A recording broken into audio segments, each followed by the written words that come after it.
నాయకులు కనుసైక చేస్తే తిరుపతిలో వైసీపీ నాయకులు రోడ్ల మీద కూడా తిరగరు. కరుణాకర్ రెడ్డి ఇకనైనా దౌర్జన్యాలు, అరాచకాలు మాని ప్రశాంతంగా జీవితాన్ని గడపండి. రాజకీయాలు మీకు ఇక వద్దు. ప్రజలు మిమ్మల్ని ఆదరించే రోజులు పోయాయని Telugu Desam party corporator RC Munikrishna హితవు పలికారు.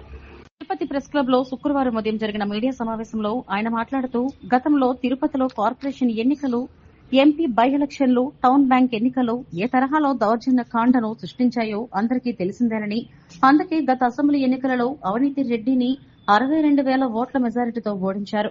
గతంలో ఎంతో మంది ఎమ్మెల్యేలుగా ఎన్నికల్లో పాల్గొన్నవారు ఎన్నికల సమయంలోనే రాజకీయాలు మాట్లాడేవారని తెలిపారు.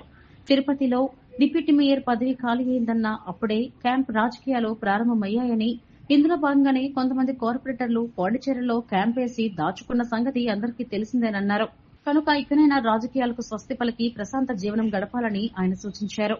ఈ మీడియా సమావేశంలో తెలుగుదేశం పార్టీ కార్పొరేటర్లు, నాయకులు సుబ్బు యాదవ్, సుధాకర్ రెడ్డి తదితరులు పాల్గొన్నారు. నమస్కారం. ఈరోజు తిరుపతిలో ఒక కార్పొరేషన్ డిప్యూటీ మేయర్ ఖాళీ అయింది. గతంలో అభినయ్ రెడ్డి గారు దానికి రిజైన్ చేసి ఎమ్మెల్యేగా పోటీ చేశారు. అది అందరికీ తెలిసిందే. దానికి నోటిఫికేషన్ వచ్చిన దాంట్లో నిన్న మాజీ ఎమ్మెల్యే కరుణాకర్ రెడ్డి గారు మాట్లాడుతూ, తెలుగుదేశం పార్టీ నాయకులు దౌర్జన్యాలకు పాల్పడుతున్నారు, మా అభ్యర్థి మీదకి దౌర్జన్యాలు చేసేదానికి ప్రయత్నిస్తున్నారు అని మాట్లాడుతున్నారు. ఈ భారతదేశంలోనే ఎక్కడా జరుగుండదు ఈ తిరుపతిలో జరిగినంత అరాచకాలు, ఎన్నికలు. కరుణాకర్ రెడ్డి గారు, మీరు ఒకటి గుర్తుపెట్టుకోండి, మీరు చేసిన అరాచకానికి, మీరు చేసిన దొంగతనానికి ఒక ఐఏఎస్ ఆఫీసర్ని తిరుపతిలో బలి చేశారు. కొందరు ఆఫీసర్లు బలి అయిపోయారు, సస్పెండ్ అయిపోయారు మీరు చేసిన అరాచకాన్ని. 35,000 ఓట్ల దొంగ ఓట్లతో మీ అబ్బాయిని ఎమ్మెల్యేగా గెలిపించుకోవాలని మున్సిపాలిటీనే కాదు ఎన్నికల అధికారిని అంతా మోసం చేస్తే ఒక అధికారి, ఐఏఎస్ అధికారి సస్పెండ్ అయిపోయారు. మీరు మర్చిపోతున్నారేమో. ఈ తిరుపతిలో నువ్వు ఎమ్మెల్యేగా ఎట్టా జరిగిందో, నీ ఎలక్షన్ ఎట్ట జరిగిందో, నీ కౌంటింగ్ ఎట్ట జరిగిందో, నువ్వు ఏ విధంగా అక్కడ ఎమ్మెల్యేగా గెలిచావో తిరుపతి ప్రజలందరికీ తెలుసు. నువ్వు కొత్తగా చెప్పాల్సిన పనిలే, నువ్వు మిమ్మల్ని ఏం చేయాల్సిన పనిలే. రెండోది, కార్పొరేషన్ ఎన్నికలు. పాపం కొందరు కార్పొరేటర్లు అయితే సక్రమంగా గెలిచారు, వాళ్ళు బాగానే ఉన్నారు. కొందరు కార్పొరేటర్లతో నువ్వు వాళ్ళని లాలూచి పడి వాళ్లకు నువ్వు చేసిన ఎన్నికలు కొందరు కార్పొరేటర్ వల్ల ఎవరు ఏంది సరే ఆలోచించుకోండి. మీరే ఆలోచించుకోండి. ఎంపీ ఎలక్షన్స్ జరిగినాయి, Tirupati by elections, MP elections. Tirupati జనాలు మీకు ఓట్లు వేయరని తెలుసు. తిరుపతి జనాలు వైకాపాకి కానీ కరుణాకర్ రెడ్డి గారికి కానీ ఓట్లు వెయ్యరు అనేది డిసైడెడ్. నువ్వు మదనపల్లి, పుంగునూరు, పీలేరు బస్సుల్లో తీసుకొని వచ్చి ఇక్కడ దొంగోట్లు వేయించిన ఘనత ఎక్కడా జరుగుండదు. నువ్వు ఒక్కడే చేసావు కరుణాకర్ రెడ్డి గారు.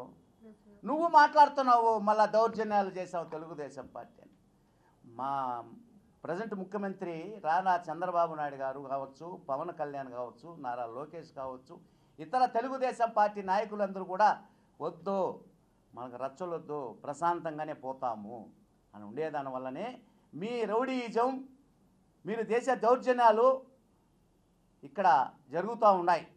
నారా చంద్రబాబు నాయుడు కానీ కూటమి సభ్యులు కానీ కనుసైగ చేస్తే మీ వైకాపా వాళ్ళకి రోడ్లో కూడా తిరగలేరు. మీరు చేసిన దౌర్జన్యాలకి తిరుపతిలో ఎక్కడెక్కడ ఎన్ని భూ కబ్జాలు చేశారో మాకు తెలుసు. టౌన్ బ్యాంక్ ఎన్నికలు జరిగినాయండి. టౌన్ బ్యాంక్ అంటే తిరుపతిలో స్థానికులకు పెద్ద వాళ్ళు, దాంట్లో పిఎస్ గురవారెడ్డి గారు కావచ్చు, సిఎస్ రామయ్య కావచ్చు, ఇంకా పెద్ద వాళ్ళు ఆ బ్యాంక్ని కాపాడుతూ వచ్చినారు.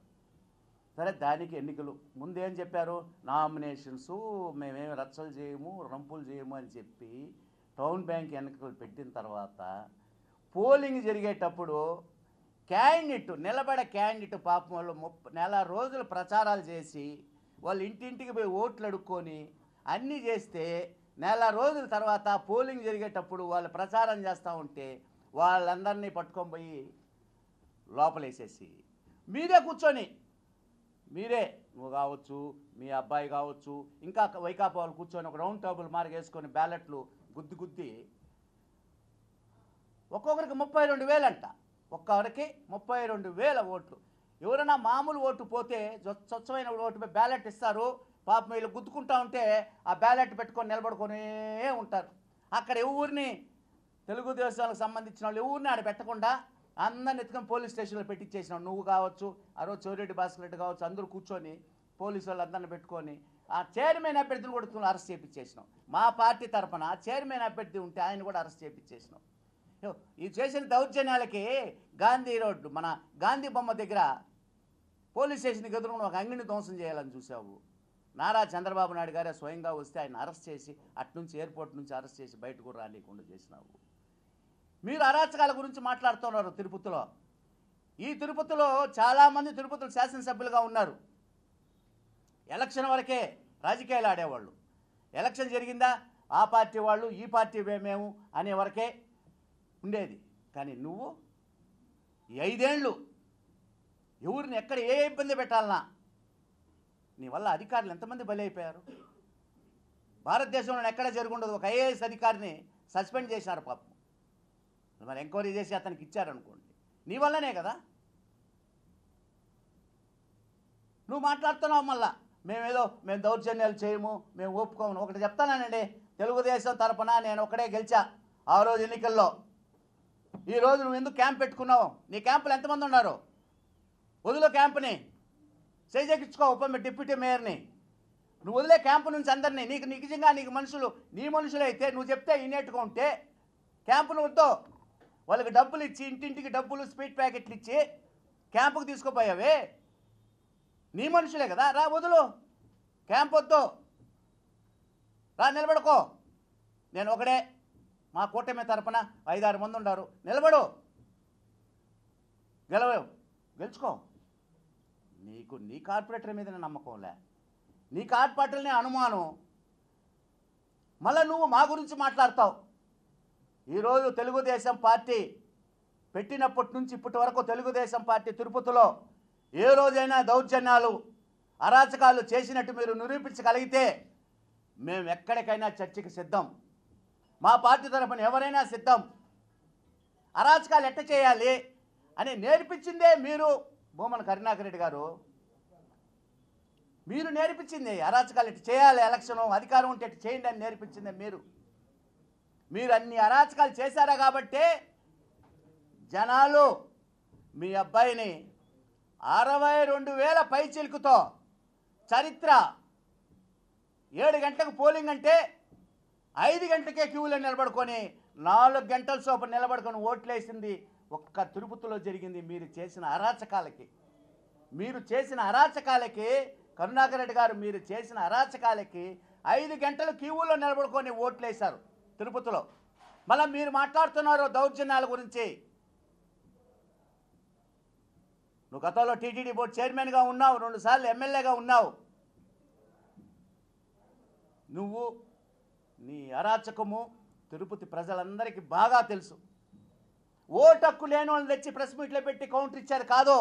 రా, మీరే వచ్చి కూర్చొని ప్రెస్ మీట్ పెట్టండి.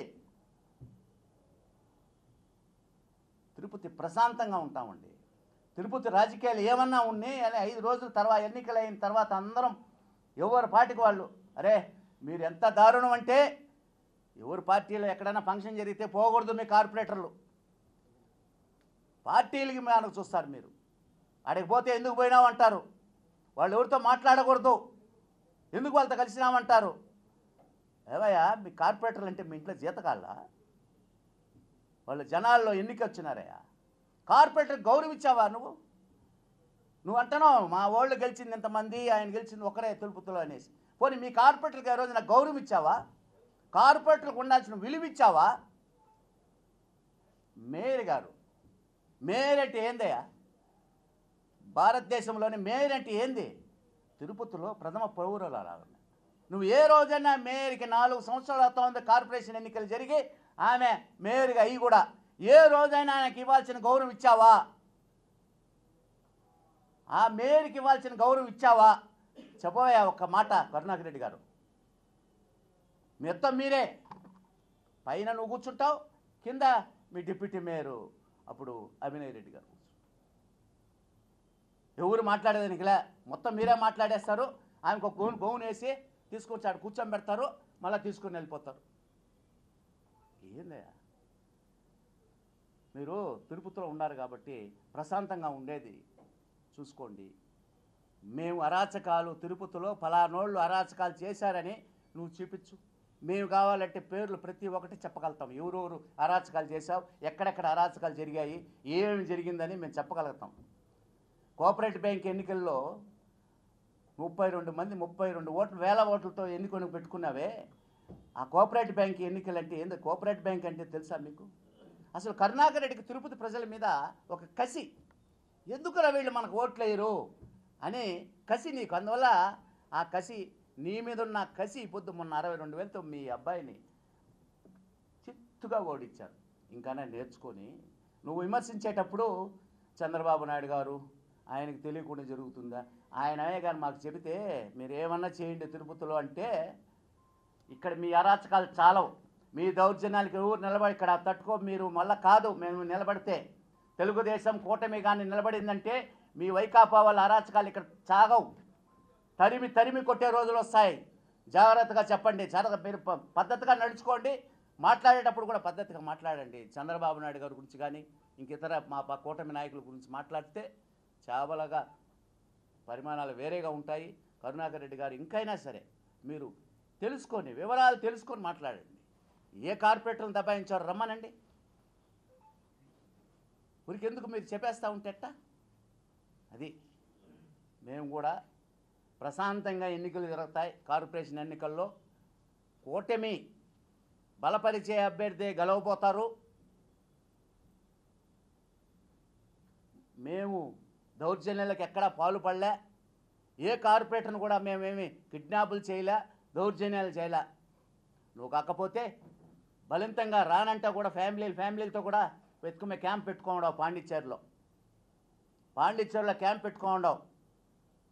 17 మందో 20 మందో ఉన్నారు లోపల. అక్కడ ఎందుకు అంత భయము? నీకెందుకు అంత భయం? నీ కార్పొరేటర్లు అంటే నువ్వు గెలిపించిన కార్పొరేటర్లకు ఎందుకు మళ్ళీ ఎందుకు వెళ్ళి వదులు? ఎవరు గెలుస్తారో చూసుకుంటాం. ఒకటి గుర్తుపెట్టుకోండి కరుణాకర్ రెడ్డి గారు, తిరుపతిలో మిమ్మల్ని ఆదరించరు, మీకు విలువలు ఇవ్వరు. ఆ రోజు 19లో ఎలా గెలిచారో ఎమ్మెల్యేగా, మిగతా ఎన్నికలన్నీ ఎలా జరిగాయో తిరుపతిలో ప్రజలందరికీ తెలుసు. ఇకనైనా మానుకోండి, ప్రశాంతంగా ఉండేది చూడండి. ఇంకా రాజకీయాలు వదులుకోండి. మీరు చాలు, మీరు రాజకీయాలు చేసి తిరుపతి ప్రజల్ని భయభ్రాంతులు చేసింది చాలు. ఇంకా దయచేసి తిరుపతిలో రాజకీయాలు వద్దు. మీకు పల్లె రాజకీయాలు మీరు మానుకోవాలని మేమందరం కూడా, తిరుపతిలో వాళ్ళందరం కూడా విన్నవిస్తాం.